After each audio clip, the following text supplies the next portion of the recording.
Un, dos, tres, y...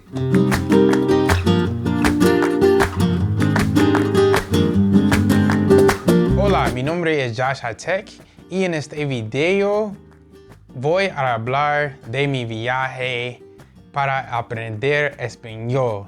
Así que vamos a empezar. All right, so this journey so far of learning Spanish for the past 2 years have been quite interesting, but so refreshing, because learning a new language puts you in a position where you have to study other people's culture, have to understand other people's lives and the way that they interact with each other. Growing up in America, speaking English as my primary language, as my native language, it has been pretty routine for most of my life. For over 20 years, it's just always been just normal for me to speak English. It hasn't really been a thing where I've been challenged to understand or comprehend what people are saying. But since I decided to learn a new language because I wanted to push myself, as well as learning code, this has really put me in a position where I had to start from the beginning and also learn so much more. Like, I've learned so much in these 2 years that I never thought I would learn, because there's just so much. Like, you can learn over 20,000 vocabulary words, as well as phrases that may pop up that you have to memorize, that you cannot just translate to English, like ya tu sabe. That means like you already know. Or other phrases that I use, like siempre que, which means like whenever. And I would have never knew that's what that meant, because in my head I thought it meant always that. But now I know that that phrase means whenever. Siempre que means whenever. So those are the type of phrases like that I picked up on, that I figured out, oh, this is how you interact and this is how you correctly say it. So that's been such a good journey. And what I'm going to talk about is just a few things that I've learned so far in my 2 years of trying to learn Spanish that I think that could be very helpful if you're interested in learning that. And this is how it goes. All right, so this is the first thing that I've learned since trying to learn Spanish. Hablar español es más difícil que escribir español. Speaking Spanish is more difficult than writing Spanish. Yes, you heard that right.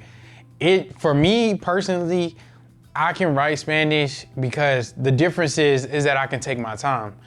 There's no like, oh, limit to how fast I need to write this. Like, I can take my time, there's no pressure. But when you're speaking Spanish, like, especially to somebody who speaks Spanish, it may be their native language, you have to respond back immediately. That interaction has been very, very difficult, but it has helped me speak faster when it comes to Spanish. And I'm still working on speaking Spanish a lot more. One of the things that really helped me speak Spanish is this tool called italki. And it's like a tutoring site where you can speak to native speakers of Spanish or whatever language that you're interested in. And from there, you can do an hour-long session, 30-minute session, weekly or bi-weekly, whatever fits your schedule, and you can get better and better with speaking it for that whole duration. And they do grammar as well as just full conversations for the whole time, just to get your Spanish better, or whatever language that you're interested in. So that helped me a lot, as well as just whenever I'm around somebody that speaks Spanish, or I believe that speak Spanish, but usually what I do is wait till I hear them talking in Spanish, and then I'm like, okay, well, I know that they're speaking Spanish. Then I ask them something in Spanish to kind of start a conversation. That's another way that it helps me get better at speaking Spanish. But I would say those are the main 2 ways that has helped me improve, even though I still have a way to go before I become fluent. I'm casi bilingüe. Now, the next thing that I've learned while learning Spanish is that las personas que hablan español te aceptarán. And that just mainly means that people who speak Spanish will accept you. That is very true.